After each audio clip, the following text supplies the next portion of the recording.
Olá, a paz seja com todos. Estamos iniciando a escola bíblica e vamos já cumprimentando as pessoas que nos acompanham, que estão sempre conosco, no Brasil, Portugal, Angola, Bolívia, Estados Unidos, Moçambique, Espanha, México, Peru ou em qualquer outro lugar. Também queremos cumprimentar as pessoas que nos acompanham em Porto Velho, Ji-Paraná, Cacoal, em Rondônia, Fortaleza, Ceará, Manaus, Amazonas, Rio Branco, no Acre, Rio de Janeiro, capital, Cuiabá, Mato Grosso, São Paulo, capital, e Humaitá, no estado do Amazonas. São as pessoas mais frequentes que mais acompanham as nossas aulas e que Deus possa abençoá-los grandemente, fazendo com que a palavra de Deus cresça e frutifique no coração de cada um. A paz para a irmã Rose, que já está aqui interagindo conosco, e aos demais que forem chegando também, pedimos aí para ir curtindo, compartilhando e comentando para que a gente possa saber com quem estamos falando também, né? Vamos orar para começar, né? Deus Todo-Poderoso, a Ti rendemos graças e louvores, adoramos e glorificamos, queremos graça e misericórdia. Abra o nosso entendimento para que a Sua palavra entre e faça uma grande mudança em nossas vidas. É o que te pedimos em nome de Jesus Cristo. Amém. A aula de hoje, número 13, tem como título A Igreja de Jesus Cristo e faz parte da série Espiritualidade Cristã. Estamos estudando sobre a espiritualidade cristã e essa série ela tem falado em nossos corações, ela tem colocado em nossos corações o mover grandioso da graça de Deus. E a leitura de hoje está em Mateus capítulo 16, versículo 13. Mateus capítulo 16, versículo 13 ao versículo 20. Mas vamos fazer leitura apenas do versículo 18, que diz assim: Também eu te digo que tu és Pedro, e sobre essa pedra edificarei a minha igreja, e as portas do inferno não prevalecerão contra ela.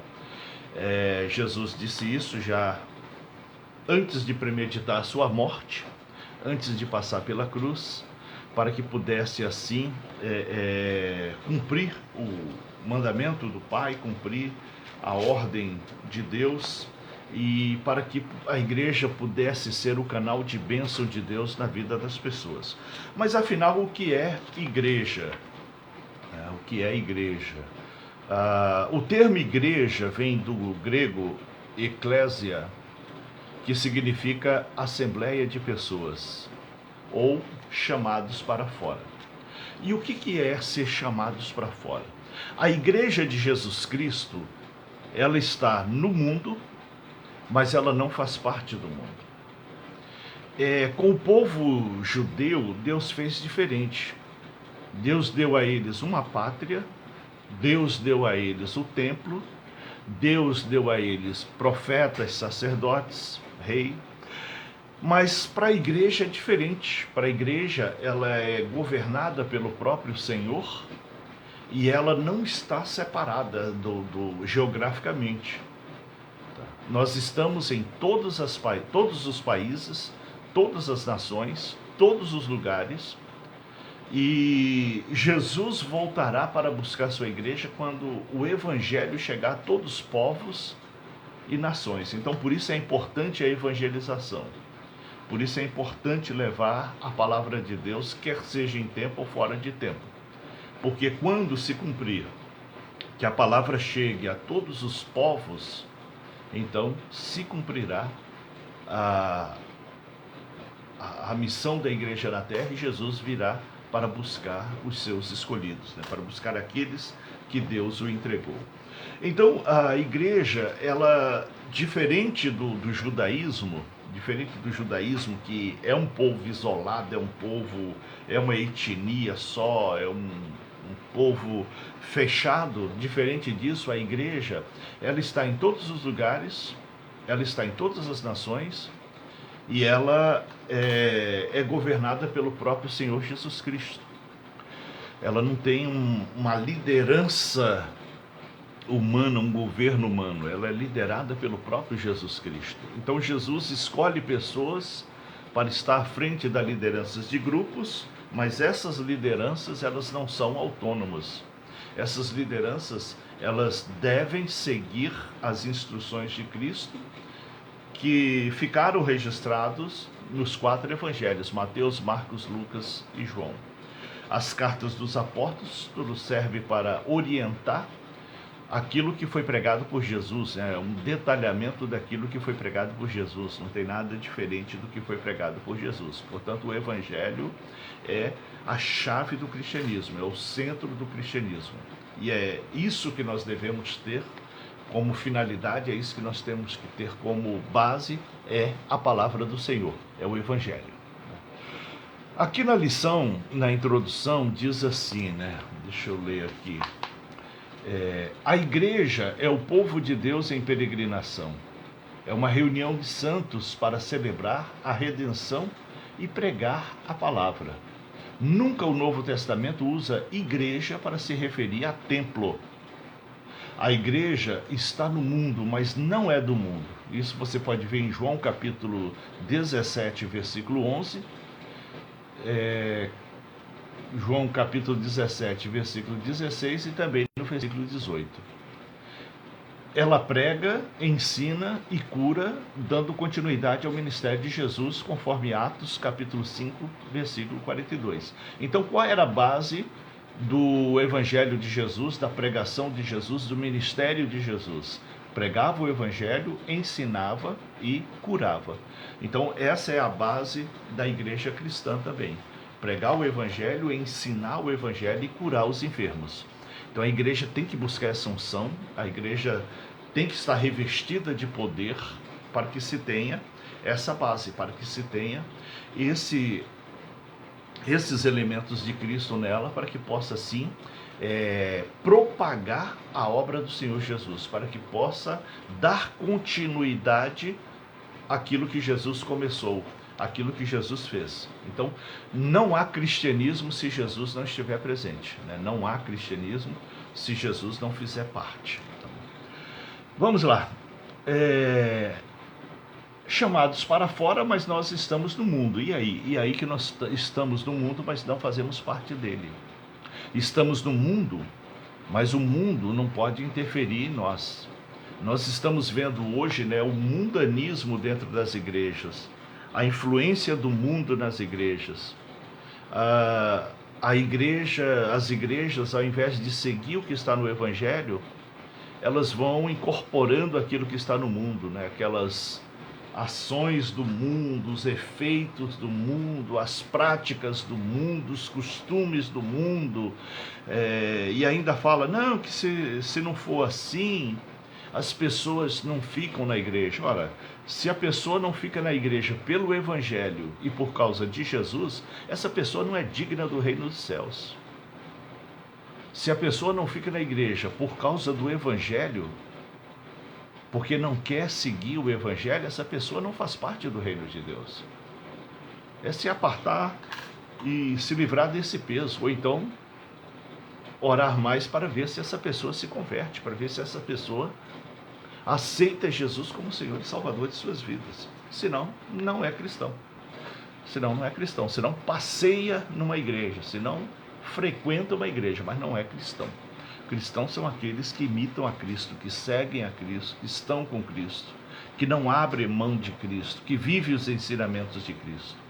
Esses são verdadeiramente os cristãos.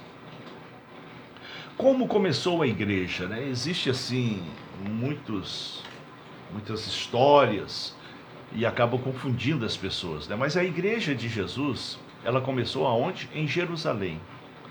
Ela começou em Jerusalém com os discípulos de Jesus, que depois que Jesus subiu aos céus, eles permaneceram no cenáculo, orando, Foram 40 dias de oração intensa, oravam constantemente no cenáculo. O que é cenáculo? O cenáculo é um ambiente grande para refeições, É um refeitório, né? Tipo um refeitório. E eles permaneceram 40 dias orando no cenáculo, falando com Deus. Por que isso? Porque Jesus deu uma orientação final. Ele disse: ficai em Jerusalém até que do alto seja revestido de poder.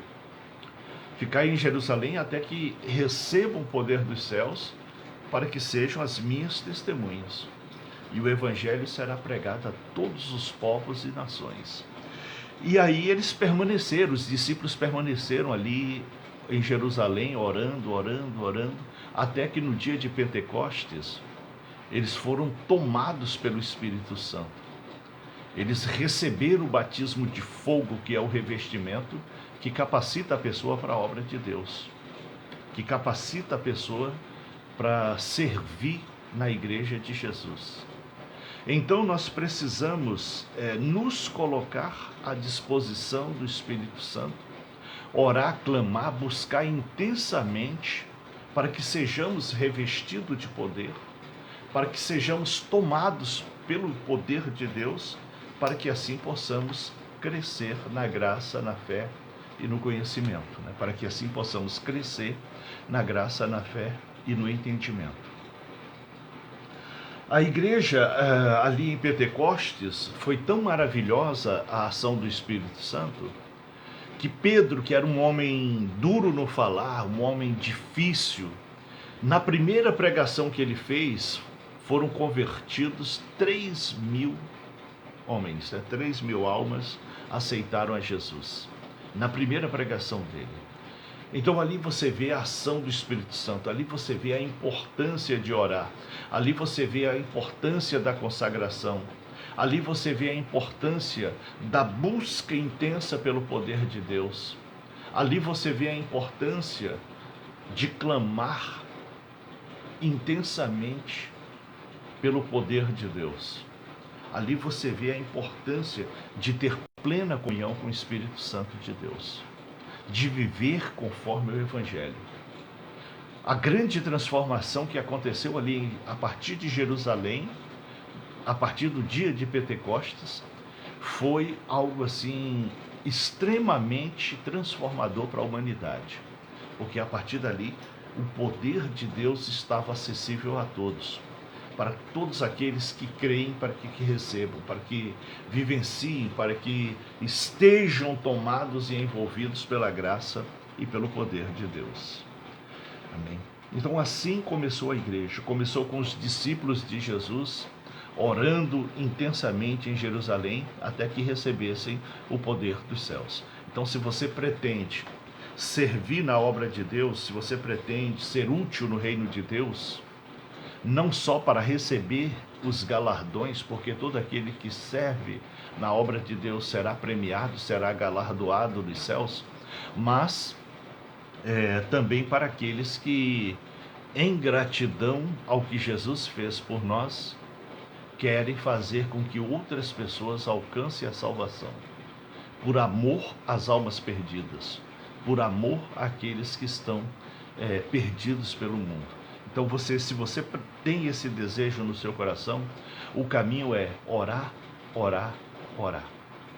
O caminho é meditar no Evangelho de Jesus, seguir o Evangelho de Jesus, colocar em prática o Evangelho de Jesus. É assim que você vai alcançar a graça e a misericórdia de Deus. Vamos lá. Os ensinamentos que viriam a constituir a base doutrinária da igreja nada mais são do que os ensinamentos de Jesus. Não há nada novo. Então a gente fica vendo assim as igrejas inventando regras próprias. Cada igreja tem a sua regra própria. Cada igreja tem lá, alguém fala, a partir de hoje vai ser assim, a partir de hoje tem isso, tem aquilo. Se isso não está no Evangelho, se isso não está ali em Atos dos Apóstolos, que foi a primeira prática da igreja, se isso não está nas cartas dos apóstolos que foram escritas para corrigir os erros que haviam nas igrejas, se isso não estiver escrito na Bíblia, no Novo Testamento, que é o que rege a igreja, Se isso não estiver registrado ali, não serve, não serve. Paulo foi bem claro ao dizer, né? Se um anjo do céu descer e pregar um outro evangelho diferente do evangelho pregado por Jesus e pregado pelos apóstolos, é anátema, é coisa sem valor, não tem valor nenhum. Então você fica vendo aí usos, costumes, regras, fardos que se colocam sobre as pessoas, e isso não serve para nada. Isso não serve para absolutamente nada. É meramente regras humanas. Então vá para o Evangelho de Jesus para ver o que ele ensinou a respeito da igreja. Vai para Atos dos Apóstolos e veja como foi a prática da igreja com os apóstolos, na era dos apóstolos. E ali está o modelo. Aquilo que foi praticado em Atos dos Apóstolos é o que deve ser praticado por nós até que Jesus venha. Tudo que está ali em Atos dos Apóstolos é o modelo da igreja, a qual deve permanecer na terra até a volta de Jesus. Então, são muitas invenções humanas, são muitas regras humanas, que isso só serve de peso, que isso só serve para atrapalhar a expansão do reino, que isso só dificulta a ação da igreja na terra. Então, seguir conforme o Evangelho, na simplicidade das coisas, na simplicidade do Evangelho, e você verá a graça e o poder de Deus na sua vida. Amém. Vamos lá. Jesus fora crucificado e ressuscitara, abrindo o caminho para a justificação de todo aquele que nele crê, conforme Romanos capítulo 4, versículo 25. A doutrina da justificação, ela tem que estar na mente e no coração do cristão. Ela é a base da pregação. A doutrina da justificação, ela diz que somos justos não pelas nossas atitudes, mas por causa do sacrifício de Jesus Cristo na cruz do Calvário. Somos justificados por Cristo, ou seja, nos tornamos puros por causa da obra de Jesus no Calvário. O que é a justificação? Justificação é uma doutrina do direito em que alguém paga pela pena do outro. Quem seria condenado? Quem seria julgado? Nós. Mas Jesus foi condenado em nosso lugar. Ele pagou por uma sentença em nosso lugar. Ele foi castigado em nosso lugar. Tudo aquilo que ele vivenciou não foi para ele, foi para nós. Ele não merecia nada daquilo. Ele era santo, ele era puro. Não havia pecado nele. Quem merecia tudo aquilo? Nós. Mas, no entanto, ele submeteu a nós, ele se colocou em nosso lugar para que pudesse, então, pagar um preço muito alto que nós não suportaríamos pagar. Então, a justificação é isso, é tornar justo diante de Deus, não por mérito nosso, não por sacrifício nosso, mas para que a graça do Senhor se revelasse em nós, para que o poder de Deus se revelasse em nós através do sacrifício de Jesus. Então a instrução de Jesus para os seus discípulos foi: ficai em Jerusalém até que do alto fossem revestidos de poder. Ou seja, não saia por aí para evangelizar, para fazer a obra do reino, se você não estiver revestido de poder. Atos capítulo 1, versículo 4. Agora, a partir do momento que você está revestido de poder, então saia em campo, pregando o evangelho de casa em casa, de rua em rua, falando do amor de Cristo e chamando as pessoas para o reino, chamando as pessoas, vamos congregar, vamos adorar o Senhor, vamos fazer parte da família do Senhor Jesus, vamos fazer parte do reino de Deus, que já começa agora, né? O reino de Deus já está em nós.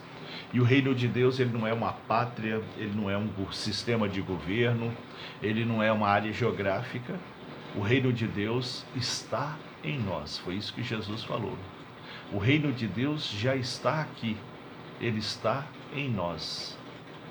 Portanto, outro erro aí que as igrejas, que são doutrinas de homem, né, que as igrejas se envolvem com política partidária, se envolve com candidatos, se envolve, vende o povo, né, vende o povo. O político chega lá, quantos membros tem a sua igreja? Ah, tem tantos membros, então eu vou comprar esses votos, dá o dinheiro lá para o líder coloca o dinheiro no bolso e engana o povo.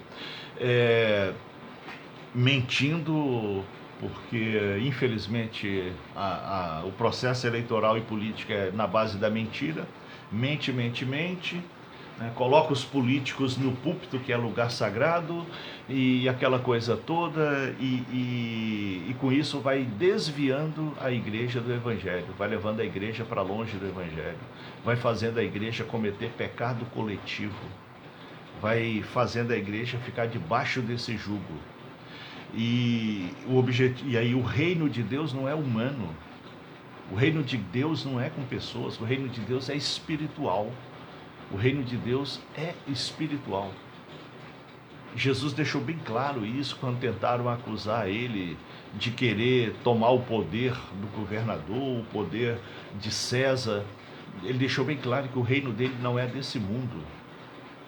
Ele não veio para governar através da política partidária. Ele não veio, porque naquele tempo já existia partidos políticos religiosos, né?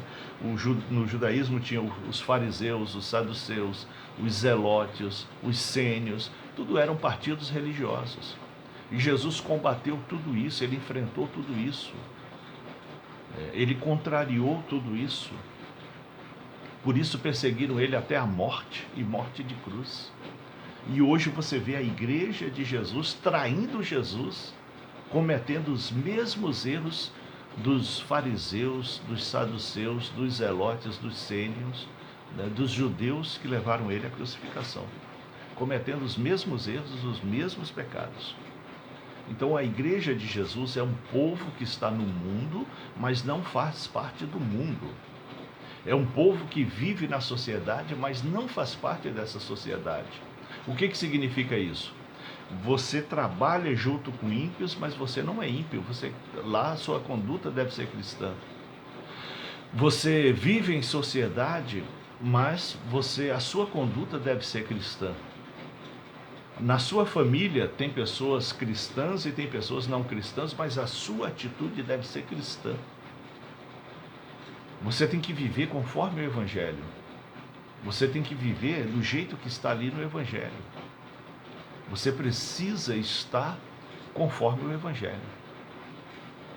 E é isso que vai fazer você ser um cristão. É isso que vai diferenciar você do mundo. O cristão, ele é diferente do mundo. Ele é diferente do mundo.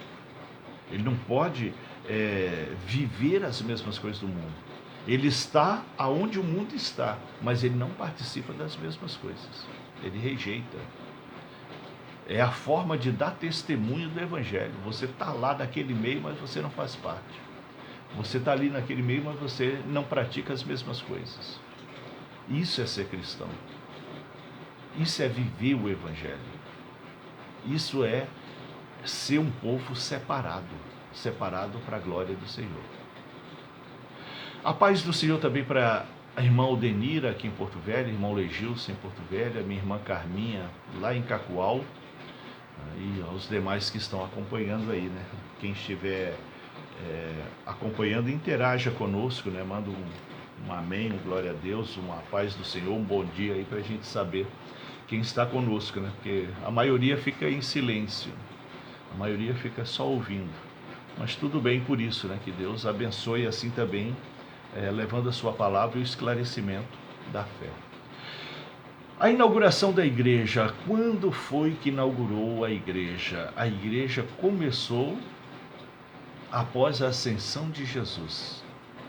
Os discípulos permaneceram unânimes em oração, conforme Atos capítulo 1, versículo 14, e ali em Jerusalém, até que recebesse o revestimento de poder, e ficaram reunidos ali no cenáculo até que fosse revestido de poder. Permaneceram em oração até que fosse revestido de poder. Então ali começou a igreja. Porque muitos costumam dizer assim, quando foi que começou a igreja? Ah, no dia de Pentecostes. Não foi no dia de Pentecostes. A igreja começou no dia que Jesus subiu aos céus e os discípulos ficaram ali abatidos, cabisbaixos, até que apareceu aqueles dois anjos a eles, né? E falaram, mas por que vocês estão aqui abatidos olhando para cima? Esse mesmo Jesus que vocês estão vendo subir aos céus, ele voltará. Ele fez essa promessa. E aí aqueles discípulos que estavam ali lembraram da promessa de Jesus, se reuniram no cenáculo e ali permaneceram. Não está claro na Bíblia se eles permaneceram integralmente nesses 40 dias ou se fizeram um rodízio, uns iam para casa, outros voltavam e dar continuidade à oração. Não está claro como foi, mas como a reunião foi num cenáculo, o que é cenáculo? Um refeitório. Tudo indica que eles permaneceram por ali, permaneceram os 40 dias orando sem parar, dia e noite ali, comendo, jejuando, orando, meditando na palavra, até que recebesse o revestimento de poder, até que recebesse o batismo de fogo, que é a capacitação para fazer a obra do reino, que é receber poderes para poder fazer a expansão do reino de Deus. Amém. Vamos lá, quem são os componentes da igreja, né? Quem são? São conhecidos como cristãos, conforme Atos capítulo 11, versículo 26. Os cristãos foram chamados assim, né, de cristãos pela primeira vez na cidade de Antioquia, quando começou a igreja lá em Antioquia, que foi a primeira expansão, a primeira missão evangélica foi de Jerusalém para Antioquia. E lá os cristãos foram chamados, os seguidores de Cristo foram chamados de cristãos. Então a primeira referência a esse nome está em Atos, capítulo 11, versículo 26. Os cristãos são conhecidos também como crentes. O que é crente? Aquele que crê. Crentes são os que creem. Paulo faz essa referência em Gálatas capítulo 3, versículo 22, ao falar da fé, né, que o cristão ele crer em Jesus e vive pela fé. Também é chamado de irmãos. Você pode ver isso na carta aos Romanos capítulo 8, versículo 17, e também na carta aos Gálatas capítulo 4, versículo 5. Onde Paulo escreve, chama os cristãos de irmãos e falam que somos co-herdeiros de Cristo e por isso, como co-herdeiros de Cristo, nós somos irmãos de Cristo. Fazemos parte da família de Deus através da adoção da cruz, através da adoção de Jesus Cristo.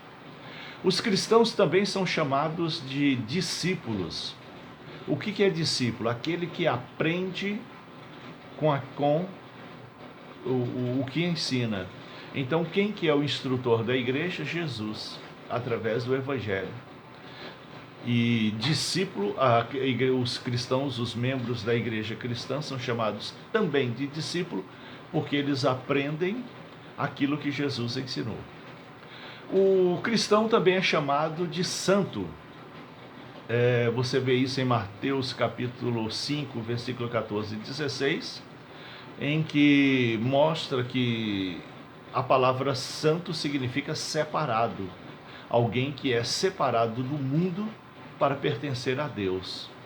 Então veja só, o que é ser cristão? É ser separado do mundo.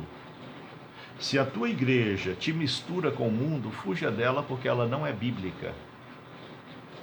Se a tua igreja coloca as mesmas práticas do mundo, ela não é bíblica.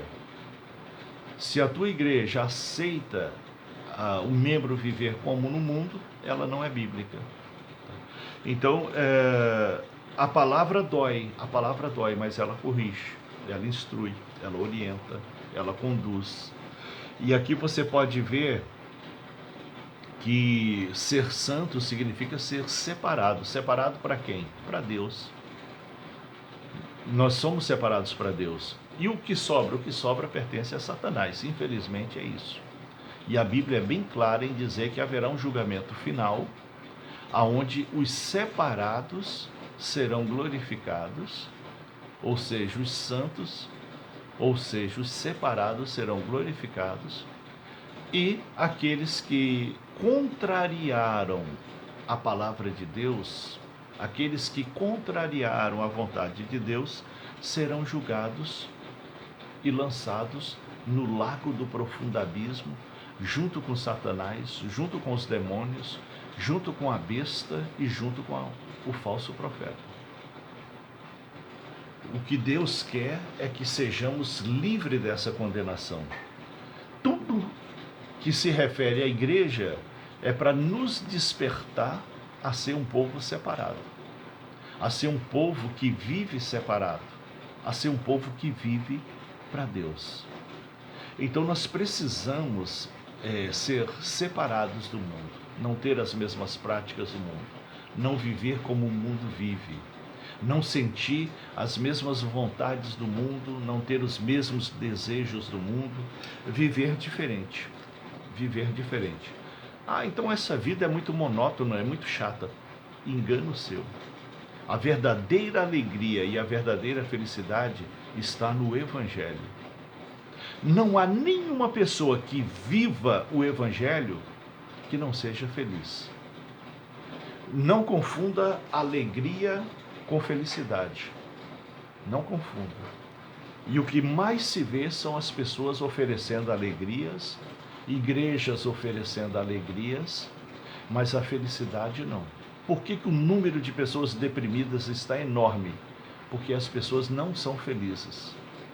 Elas são alegres, mas não são felizes. E existe diferença. Existe diferença. Portanto, seja santo, ou seja, seja separado. Não seja um membro do mundo, não seja como as pessoas do mundo, seja separado. Em Atos capítulo 9, versículo 2, os cristãos também foram chamados de aqueles do caminho. Na Bíblia, nas cartas, onde você vê, principalmente em Atos dos Apóstolos, onde você vê caminho com C maiúsculo, se refere à igreja. Por quê? Porque os judeus, porque os cristãos não tinham uma placa, para dizer essa é a minha igreja. Eles tinham Cristo. Eles tinham Cristo e o Evangelho. A organização de igreja já foi vinha depois do Império Romano exigir isso, registros, documentos, placas, nomes. Hoje nós temos que ter placas, nomes, CNPJ, estatuto, por uma exigência de governo. Mas a igreja não precisa de nada disso. A igreja, ela precisa do Evangelho. Apenas do Evangelho. Então, os judeus chamavam os cristãos de aqueles que pertencem à seita do caminho. Aqueles do caminho. E algumas partes também você vai ver em Atos dos Apóstolos que os cristãos eram chamados e conhecidos como aqueles que causam alvoroço. Por que alvoroço? Porque aonde chegavam os apóstolos, aonde chegavam os evangelistas, milagres, sinais e maravilhas aconteciam, a palavra era pregada com ousadia e fé, e muitos eram convertidos. Então, por isso que os judeus e os romanos diziam: chegou por aqui aqueles que causam alvoroço. E se a sua fé não causa alvoroço, se aquilo que você está fazendo na fé não causa alvoroço, você está muito longe da vontade de Deus. Você está muito longe do que é ser cristão. Porque ser cristão é fazer a diferença. É fazer a diferença. É você ser usado por Deus de uma forma diferente, de uma forma esplêndida, de uma forma maravilhosa, de uma forma que contempla Cristo na sua vida. Isso é ser cristão. Isso é viver o cristianismo. Aqui na lição também tem uma referência sobre a unidade, e o princípio do cristianismo é a união. A união. Então não se deve ter na igreja rachas, facções, dissensões. O apóstolo Paulo escreveu sobre isso, né, condenando essa prática. O princípio da igreja é a união, o princípio da igreja é a unidade. E Satanás sempre infiltra divisores. Satanás sempre infiltra pessoas para dividir, pessoas para causar divisão, para gerar dúvidas, para gerar burburinhos, para gerar fala-fala. Fuja dessas pessoas.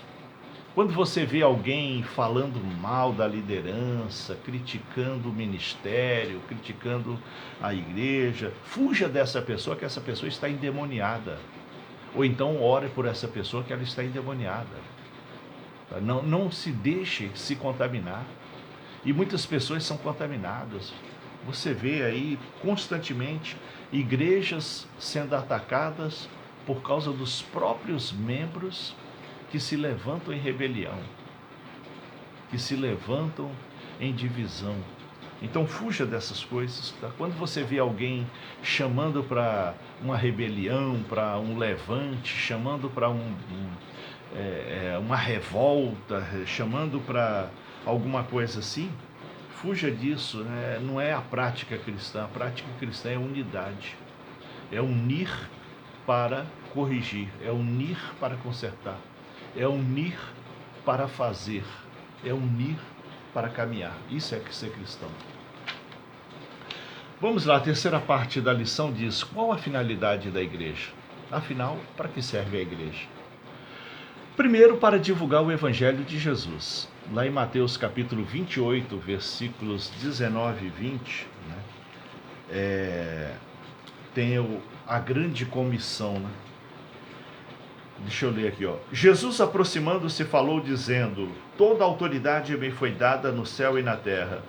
Ide, portanto, e fazei discípulos de todas as nações, batizando em nome do Pai, do Filho e do Espírito Santo, ensinando a guardar todas as coisas que vos tenho ordenado.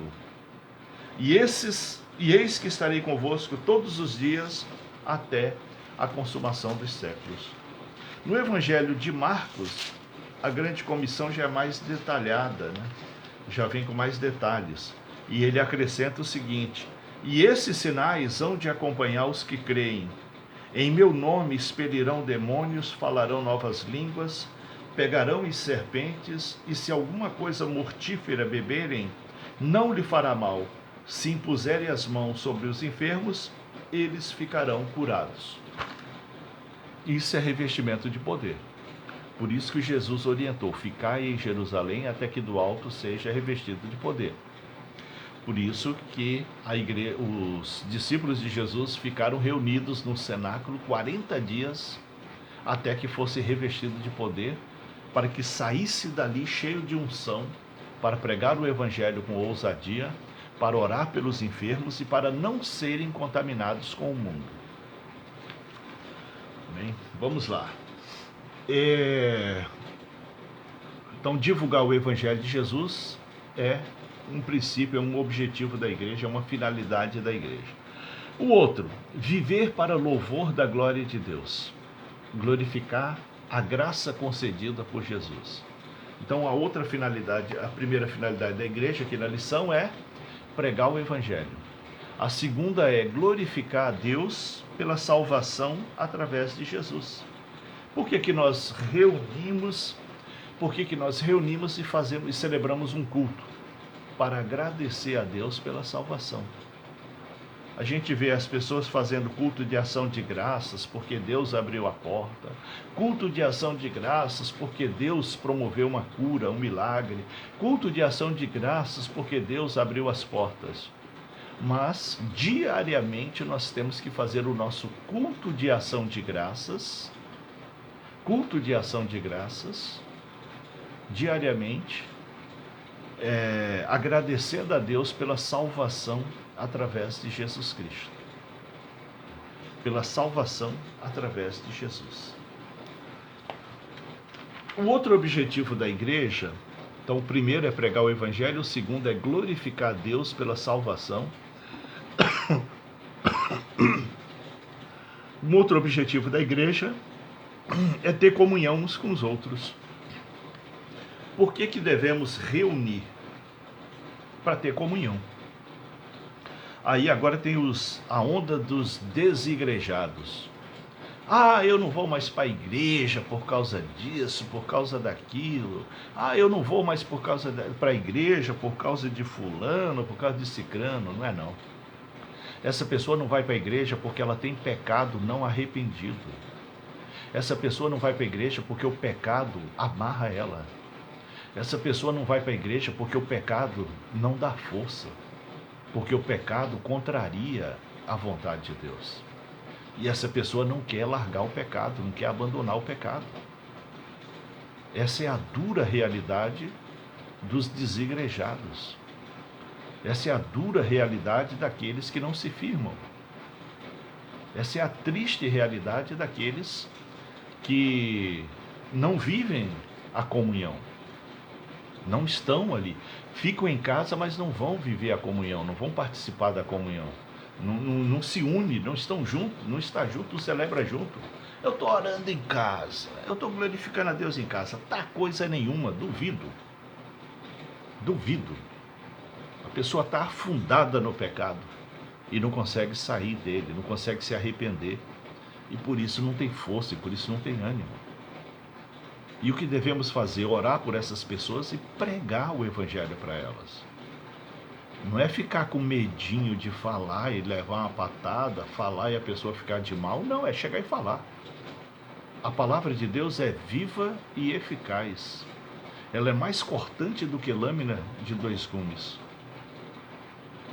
Então, a palavra por si só, ela tem efeito. Use versículos bíblicos, usa trechos da Bíblia para reorientar essa pessoa, para mostrar para essa pessoa que não é assim. Você vai ali para Atos dos Apóstolos, você vai ver que a igreja vivia unida. Todos os dias, Atos 4, Atos capítulo 1, tudo fala sobre isso.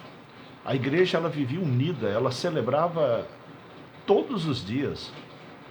Tem gente que é de domingo a domingo, tem gente que é de mês em mês, tem gente que é de 3 em 3 meses. Essa pessoa não é cristã. Ela não tem comunhão com o corpo de Cristo. Portanto, essa pessoa não está no reino, não faz parte do reino. Ela precisa ter união. E um dos objetivos da igreja é promover essa união. É unir as pessoas para orar, é unir as pessoas para estudar a palavra, é unir as pessoas para celebrar a graça de Deus, para celebrar o grande feito da salvação. Um outro objetivo da igreja é ser uma bênção para o mundo à sua volta. O ladrão, João capítulo 10, versículo 10, fala que Satanás é tipificado como o ladrão que vem para matar, roubar e destruir. Matar, roubar e destruir. E para mentir também, né? Que o diabo é o pai da mentira, conforme a Bíblia. Então a obra do diabo é matar, roubar, destruir e mentir. E a igreja de Cristo? A igreja de Cristo é chamada para ser luz, para ser perseverante, para ser fiel. A igreja de Jesus é chamada para ser fonte de bênção. A igreja de Jesus é chamada para ser referência de Jesus aqui na terra. Portanto, ela tem que ter milagres, tem que ter curas, tem que ter bênção, tem que ter derramamento da glória e do poder de Deus. Mas não só isso. Ela tem que ter unidade e ela tem que ter adoração a Deus. Ela tem que se reunir para orar e para glorificar a Deus pela salvação. Esse é o objetivo de um culto, esse é o objetivo de uma reunião. É para isso que nos reunimos. Outra função da igreja é a função social. Na carta aos Gálatas, capítulo 6, versículo 10, Paulo recomenda que a igreja ajude os que precisam, começando pelos de casa, começando pelos membros. Porque eu vejo assim, muitas igrejas, Aí o departamento de assistência social, né, vai lá na frente apresentar o relatório do mês. Esse mês distribuímos cesta básica lá no bairro tal. Esse mês fizemos isso e aquilo lá no bairro tal. Que bom, né? Que bom que fez. Mas dentro dessa mesma igreja tem gente ali sentada ouvindo esse relatório e que está passando fome e não foi contemplado.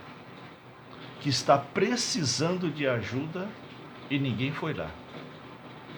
Por isso que Paulo, na carta aos Gálatas, ele diz que a igreja tem que praticar a caridade, tem que ajudar, começando pelos de casa. Começando por aqueles que estão ali dentro da mesma igreja.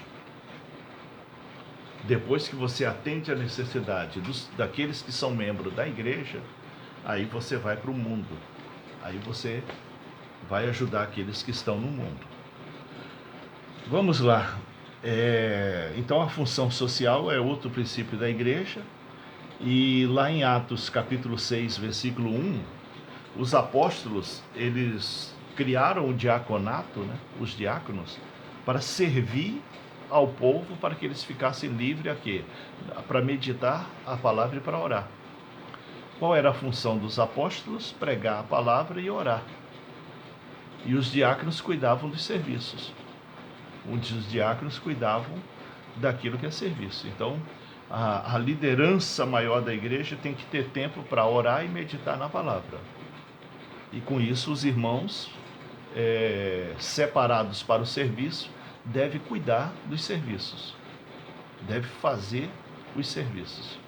Para que os líderes estejam livres para planejar, para pensar, para orar, para buscar em Deus. Amém? Então, as finalidades da igreja: divulgar o evangelho, glorificar a Deus pela graça da salvação através de Jesus, ter comunhão um com os outros, por isso tem que congregar, ser uma bênção para o mundo à sua volta, principalmente começando por dentro de casa, né? Não adianta nada você ser cristão só na igreja, chega em casa não é, ser cristão na igreja e em casa, mas no mundo não é, então você tem que ser cristão em todos os lugares. E ter função social, servir aqueles que mais precisam, aqueles que necessitam. Essas são as funções da igreja. Bom, concluindo a lição, a conclusão diz o seguinte: fazer parte da igreja do Senhor Jesus é uma bênção, é um privilégio, é estar disposto a ter uma vida na presença de Deus, é receber ajuda celestial nas dificuldades e ajudar aqueles que estão precisando de ajuda, é ser sal na terra e luz no mundo, é ser o tempero que falta no mundo. Isso é ser cristão, isso é a igreja do Senhor Jesus. Portanto, pratique o evangelho, seja um praticante do evangelho, viva o evangelho, divulgue o evangelho, se reúna na igreja para orar, glorificar. E se a sua igreja imita o mundo, se as práticas da sua igreja são as mesmas do mundo, procure uma igreja que tenha evangelho. Procure uma igreja que viva o evangelho. A igreja não foi chamada para ser igual ao mundo. A igreja foi chamada para ser separada, para ser santa. E é essa igreja que Jesus vem buscar. É essa igreja que Jesus vem salvar. É por isso que naquele dia muitos aparecerão diante do Senhor, dizendo: mas Senhor, eu estava lá, eu fiz isso, eu fiz aquilo. E a resposta vai ser: apartai-vos de mim, que eu não vos conheço. Portanto, leia a Bíblia, leia o Evangelho. O Evangelho está escrito em 4 versões: Mateus, Marcos, Lucas e João, para que não tenha dúvida. Se você não entende de um jeito, você vai entender de outro. Que os 4 escritores escreveram as mesmas coisas de formas diferentes, para que todos pudessem entender, para que não tivesse desculpa. Eu não entendi. E para aqueles que têm desculpa de ler os 4 evangelhos e não entender, tem as cartas dos apóstolos, que é o detalhamento do evangelho. Leia que você vai entender e você vai saber o que é ser cristão. E você vai saber se você está conforme os planos de Deus ou não. Se você está no plano de salvação ou não. Que Deus possa te abençoar, que essas palavras sirvam para você que essas palavras possam edificar a sua vida e que você seja um verdadeiro cristão. O nosso desejo é que você ouça a palavra de Deus, que sinta aquele baque daquela palavra firme, mas que se arrependa, se converta e esteja entre aqueles que subirão para a glória. Esteja entre aqueles que serão salvos pelo sangue de Jesus. Não esteja entre aqueles que serão julgados. O juízo final será terrível. O julgamento final será terrível. Cuidado com as sutilezas. Cuidado com os detalhezinhos. Cuidado com as pequenas coisas. Vá para o Evangelho. Leia o Evangelho. Medite no Evangelho. A sua vida vai mudar. A sua vida vai mudar. E não se iguale ao mundo. Não seja igual ao mundo. Fuja das coisas do mundo. E santifique. Seja separado. Amém. Deus Todo-Poderoso, a Ti rendemos graças e louvores, oramos, glorificamos e pedimos que Tu venha abençoar cada vez mais com a Sua palavra. Abençoa-nos em tudo o que fizermos para que façamos conforme a Sua vontade. Guia-nos agora e sempre em nome de Jesus. Amém.